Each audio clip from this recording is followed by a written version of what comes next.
So a lot has been happening in WWE over the course of Elimination Chamber and Raw, and even stuff that are basically penciled in for tonight's SmackDown as we move on to the WrestleMania. It seems that this episode of Raw got us really kind of like indicated that we're getting kind of in full gear with the road to WrestleMania now. So it's all good that you've got quite a lot of stuff is cooking up. So before I talk about Raw this week, I'll talk about briefly a brief overview on what my thoughts on Elimination Chamber are, because I haven't had a chance to relay that yet. So I'll just give a little bit of a brief overview of the Elimination Chamber, especially seeing as quite a lot of stuff that goes down in the Elimination Chamber kind of plays into some of the storylines that we saw on this episode of Raw. So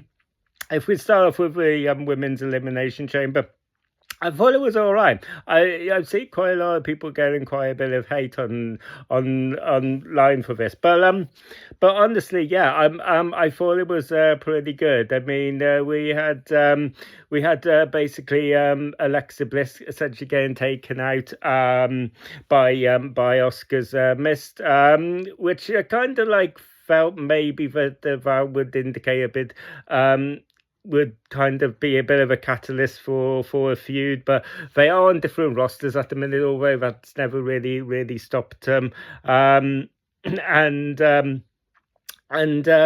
Yeah, also I'm kind of like we are going to see the fallout of Alexa Bliss and Charlotte Flair. I mean, I do see it maybe happening with maybe not as amicably as Rio and Neo.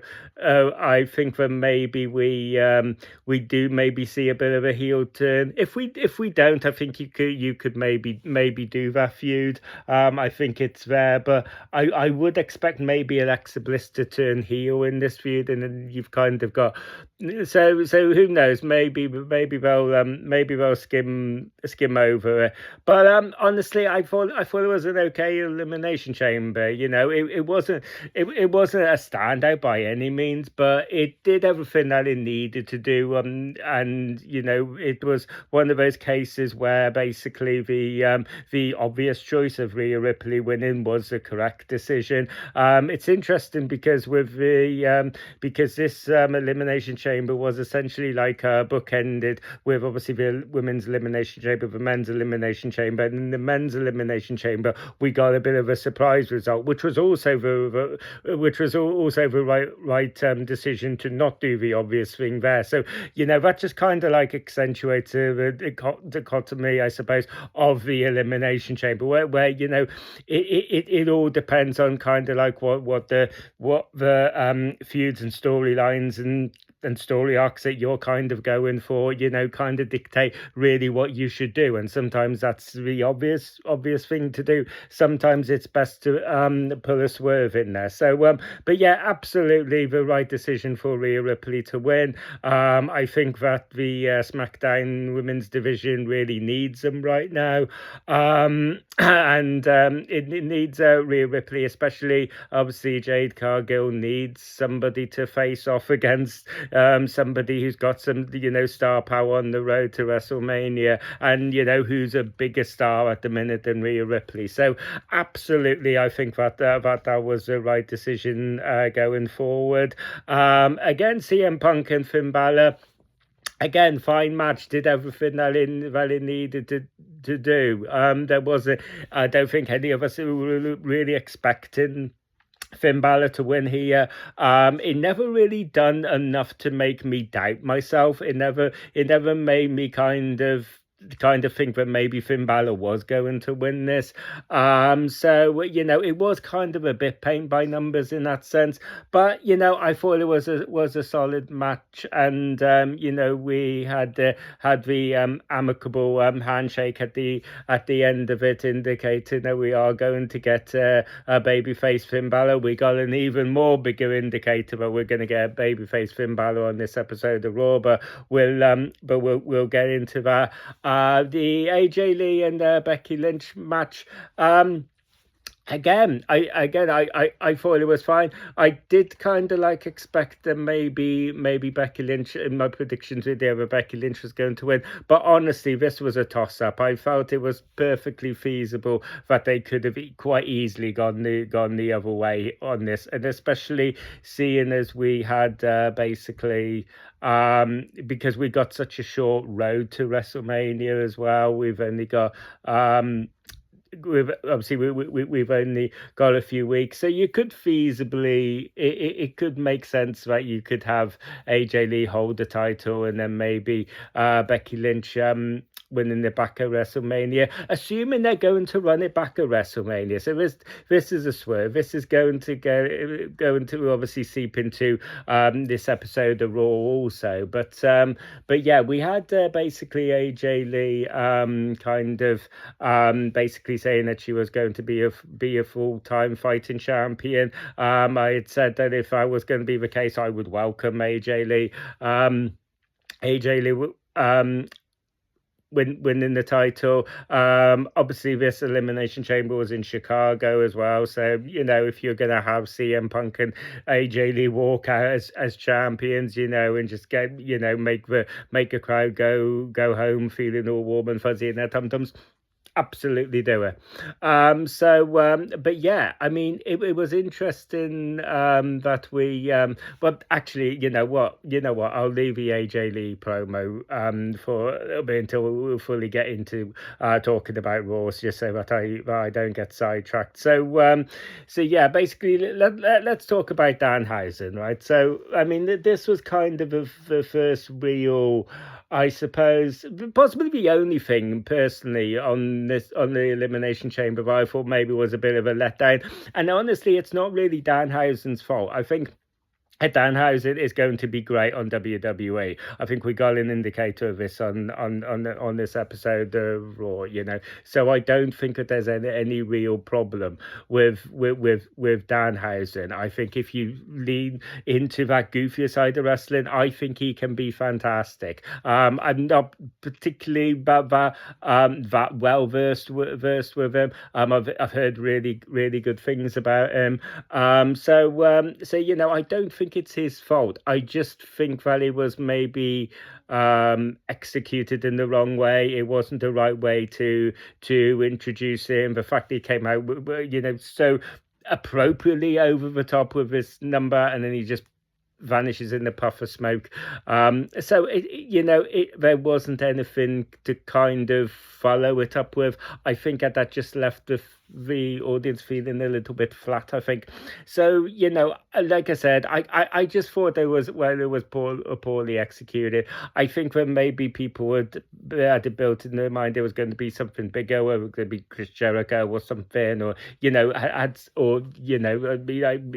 some people theorizing that The Rock was going to return, which I thought was a real outside shot. But, I think that it does give you an idea of, how basically people had sort of had this build up in their mind, and then I can understand how essentially the payoff of this was just a letdown. So yeah, this was the only real foot wrong I think WWE put down. I don't, and I think that the fans were I don't want to say right to boo it, but it was certainly understandable why they would boo it. So yeah, absolutely not Danhausen's fault. All the love to that guy in the world. I'm going to give Danhausen his flowers. I think he'll be fantastic. I don't want to get cursed, so I'm not going to say a bad thing about Danhausen here. So absolutely, I think that it's tremendous that we got Danhausen in WWE, and obviously this was the introduction of her. But yeah, the execution was really poor. So we moved on to the men's Elimination Chamber, and obviously the I think that the swerve was the right decision. and I think that not going with the obvious of Cody Rhodes winning and having it Randy Orton, I think that that's the right decision, because I think that now. So basically, we had on the post match show of this, we had Nick Aldis basically totally blowing his top, and because we had Drew McIntyre getting intervened in this match, and he was basically saying, Drew McIntyre, you just couldn't stay away, could you? So seeing as you want to swerve the Cody Rhodes so much, then you're going to defend the title. Totally forgetting. Like I guess we totally which makes me laugh for a couple of reasons. One, it shouldn't. It's kind of like being that running thing about the Elimination Chamber at the minute, where it all kind of gets a little bit undermined. We had it last year with the Rhea Ripley and Io Sky and Bianca Belair thing, where it was basically like somebody else just gets that title shot even if they don't win Elimination Chamber. So it's like, what was the point then? Do you know what I mean? Becky Lynch, not Becky Lynch, sorry, Bianca Belair even brought this up in that feud on the road to WrestleMania last year, and she got booed for it, and I was like, why are you booing? It's right, she's absolutely right, and this is the same sort of situation as well. So also, I guess we're totally like forgetting about this whole clause that's meant to be in the contract where Cody Rhodes couldn't have a rematch. I guess that basically WWE created that rule and they just thrown it out the window. But honestly, I'm not going to get too hung up on it, because I do think that it adds a lot of spice going in now. But not only because we've got this title match, but it means that so many other different things could go on here. So basically, people have been kind of like looking at Cody Rhodes and Drew McIntyre. Obviously, Jacob Fatu has been kind of like interlinked with all of those. So people were speculating about maybe a triple threat between them, and now we've got this with Randy Orton's got in, so now it could be like a fatal four-way, and could even Drew McIntyre even be involved? Do you know what I mean? In this match, I kind of like hope he is, but although I would quite like to see a match between Nick Aldis and Drew McIntyre after all this, but that's another possibility that they could go down as well. So I mean, could you have Randy and Cody? Could it be Cody, Randy? I mean, I suppose that if you take a title off Drew McIntyre, I suppose in a way that takes Jacob Fatu out of the picture, because he's not really in the world of kayfabe. He's not really in this feud because Drew McIntyre is a champion. He's inserted into this feud because he believes that he was the one who attacked Drew McIntyre is the one who attacked him. So I guess if you take the title from, so I suppose you could have that. You could do Drew and Jacob too, maybe. You could have Cody and Randy. You could have a fatal four-way. You could have a triple threat. Who knows? It opens up so many different doors, and I think that's really why it's brilliant. I am gonna double down, because I had said that I felt that the execution of Danhausen's debut was the only real foot wrong that they put in this Elimination Chamber, and I just realized it wasn't. There was something else that I didn't really care for in this match, which I know I'm not alone in, and this was the whole Logan Paul doing the whole little Iron Man thing, eliminating three people, especially for the fact that Javon Evans was the first person to get eliminated. Yeah, just did not like that. Felt that was a really waste of all of the stuff that Javon Evans can bring into that environment.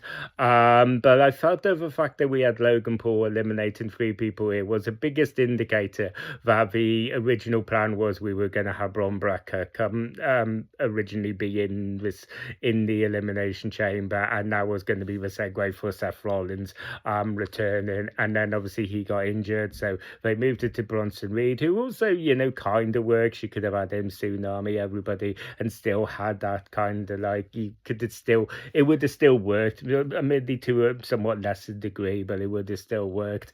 And then he got injured, so we just ended up.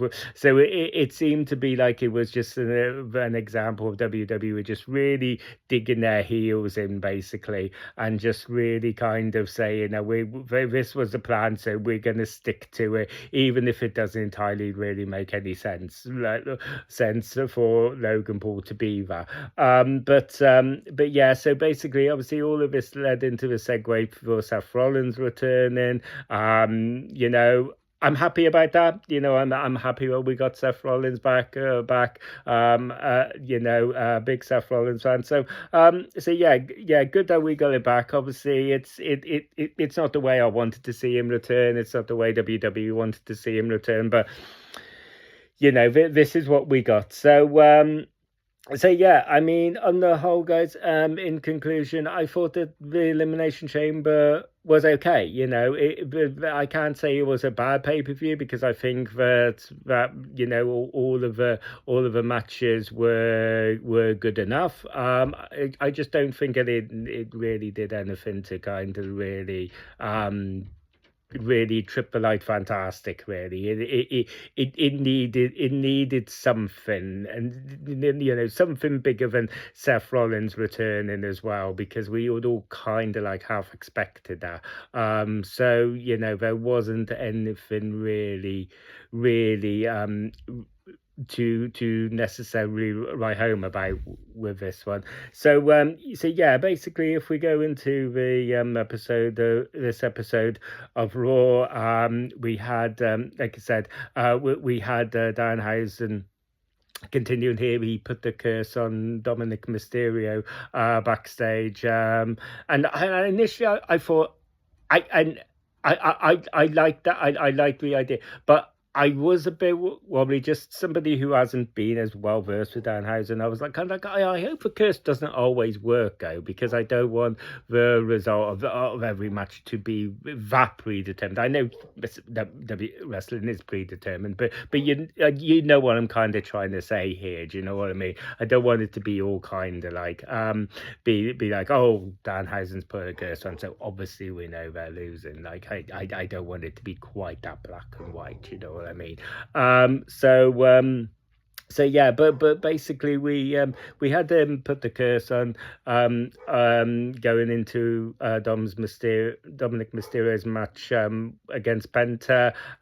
Absolute solid match as well. We had JD McDonagh and Finn Balor come out. We had another indicator that obviously we are going to get that Finn Balor babyface turn, because there's quite deep into the match, Dominic Mysterio is asking for the hammer. JD McDonagh goes to get this, and Finn Balor stops him and says no, he said he wanted to do this on his own, so let him do it on his own. You know, the biggest yeah, so yeah, we're definitely getting the babyface Finn Balor back.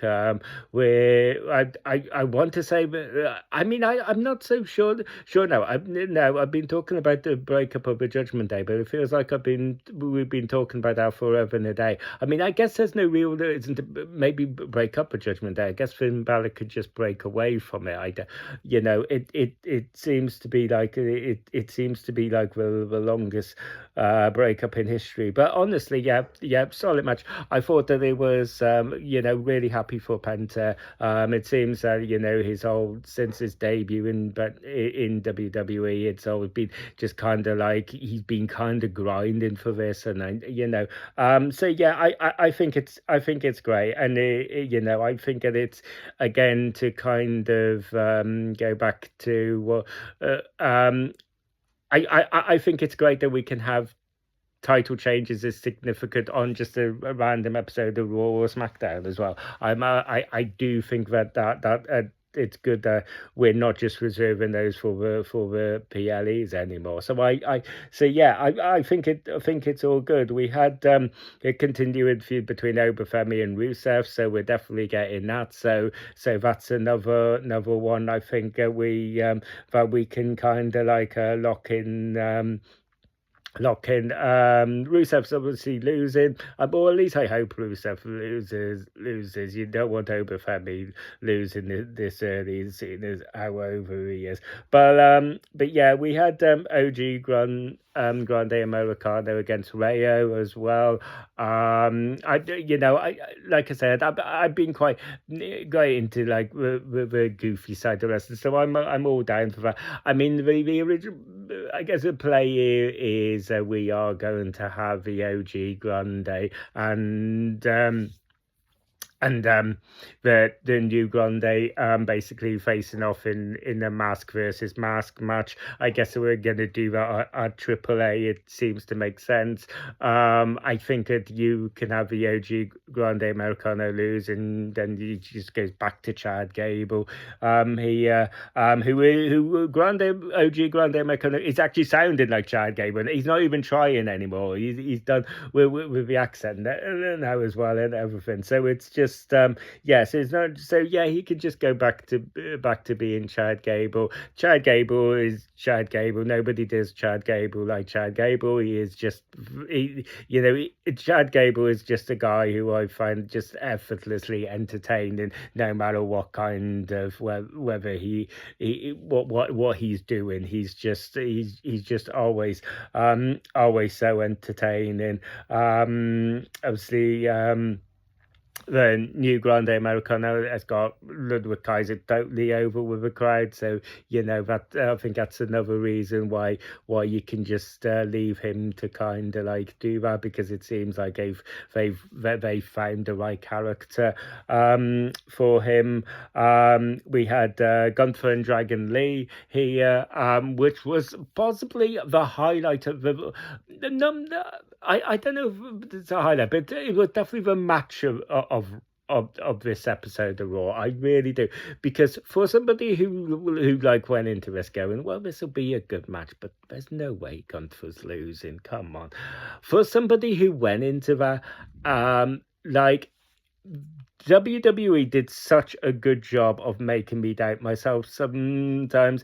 We had some Dragon League getting some real good offenses here. There was a real where Gunther was basically on the outside, completely out, and they were like counting, and they found that the referee was still counting. He was down to 6, he was to 8, and he was still 9. I was like, oh my god, he's actually going to do it. So like I just thought it was so solid. So obviously the in-ring performances of these two is were Catholic of these two is just fantastic. So yeah, I thought that this was just the match of this episode of Raw. So basically this episode of Raw was basically kind of bookended, where we basically had we opened up with Vision, Paul Heyman, Logan Paul, and Austin Theory. They were basically talking about Seth Rollins and his intervention in the Elimination Chamber. We had basically a whole load of masked men then come out, almost similar to like when Grande Americano and always little Grande come out. We had all of the masked men here. Like we had about 4 or 5 masked men now. Like Seth Rollins has not got a faction. He's got like a little kind of like a workshop going here. So they had basically come out to create all of these diversions to kind of, we had security chasing after one, and then another masked man comes out, so Logan Paul chases him, and then we had another masked man come out, and so Austin Theory chased him, and then it was just Paul Heyman staying in the ring, and then we had another masked man come out who was basically had come out and just essentially baited Paul Heyman and just act as a diversion to hold Paul Heyman's focus, while Seth Rollins kind of came up back of him and in true Shield breakup style hit him across the back with a chair. And so basically we basically we followed this backstage basically basically where we had the where the Vision had then got Austin Theory and Logan Paul then got jumped by Jey Uso, because we had done this this storyline as well for Logan Paul to be inserted into the Elimination Chamber, or a member of the Vision. They had to find a way of getting writing Jey Uso out of it. So basically we had Jimmy basically feeling that they were responsible for Jey's attacker, so we had him getting some revenge. So the Vision were having a terrible night on this episode of Raw. So we have Paul Heyman getting put in the back of the ambulance, and then we find out that the person driving the ambulance is LA Knight. So so it's just so it's which is all about goofy stuff that just makes me chuckle. We had the confirm of obviously the breakup of Io Sky and Rhea Ripley as well. We got to talk about those briefly, because this was something like I didn't want to see him break up, but I'm glad they did it like this. And like I said, it is the right decision to do, because the SmackDown Women's Division badly needs Rhea Ripley. So it was just a nice little amicable, just the two, the relationship that they pull out. It just makes me feel all warm and fuzzy inside. It really does. Like, if you go a few minutes, just go and watch this, because I'm sure it will make you feel all warm inside. So yeah, absolutely. We basically ended this episode of Raw with a promo from CM Punk and Roman Reigns. This was just another absolute fire promo by both of them. We've had some talk about the note that CM Punk's kind of parting shot on this, where he basically we had the Roman Reigns saying he was going to retire him, and we had basically CM Punk saying you're going to retire me. Now you've just gone from getting beat at WrestleMania to now I am going to murder you, and I am going to bury, and you won't be alone anymore, because I will bury you next to your father. And it was just like a lot of it has been talked about this. Like, it was one of those kind of like mic drop moments. It was one of those, oh my god, he actually went there. But in reality, am I thinking, oh, you went too far, CM Punk? No, because I'm sure they had talked about this before, and I'm sure they had pre-approved it. You know what I mean? I don't think that this was necessarily a drop, but they just totally, I don't think that they had totally ad-libbed it. I don't think that it was just something, CM Punk kind of just threw out to catch Roman off guard. I'm sure they had talked about it beforehand, and so yeah, I'm sure it's all good. But yeah, it was absolutely a fiber, and similar to the last promo they done, it had got me invested. It got me. They've done basically exactly what they need to do to make you buy into the notion of CM Punk and Roman Reigns actually really hating each other. And you kind of think I'm convinced. I'm convinced they do really hate each other, and it gives that idea as well that they are just kind of like kind of going rogue. They are going off script and everything, and they are just kind of going out and just totally they have just been basically had WWE kind of go out and go, you guys just go out, you don't need to pre-approve anything with us, we're not going to give you any script, you two just go at it, you know what I mean? And it really gives off that feeling. So yeah, I'm absolutely down for it. CM Punk and Roman Reigns at WrestleMania is the right decision. Like I said, you can't get two bigger stars than that. And yeah, I just think the promos that they've been delivering is absolute fire at the minute. So yeah, after basically a lackluster episode of Raw that we got the previous week and a standard Elimination Chamber, I thought the WWE really came back strong with this episode, and I just thought that it was a really solid episode of Raw. Hardly any downs for me. I think I enjoyed every bit of it. So yeah, as we move on to the road to WrestleMania, WWE finally got back on track with this, and yeah, we'll see what happens tonight between Drew McIntyre and Cody Rhodes. But yeah, absolute. Yeah, this episode of Raw for me, just really, basically represented WWE just getting back on track, just the right time on the road back to WrestleMania. So yeah, solid episode of Raw, I thought. So yeah, thank you guys for taking the time to watch this video. If you enjoyed this video and want to see more, don't forget to ring a bell for notifications. Don't forget to like and subscribe. Please feel free to let me know down in the comment section about what your own thoughts on this episode of Raw were and what your own little fan theories are going forward.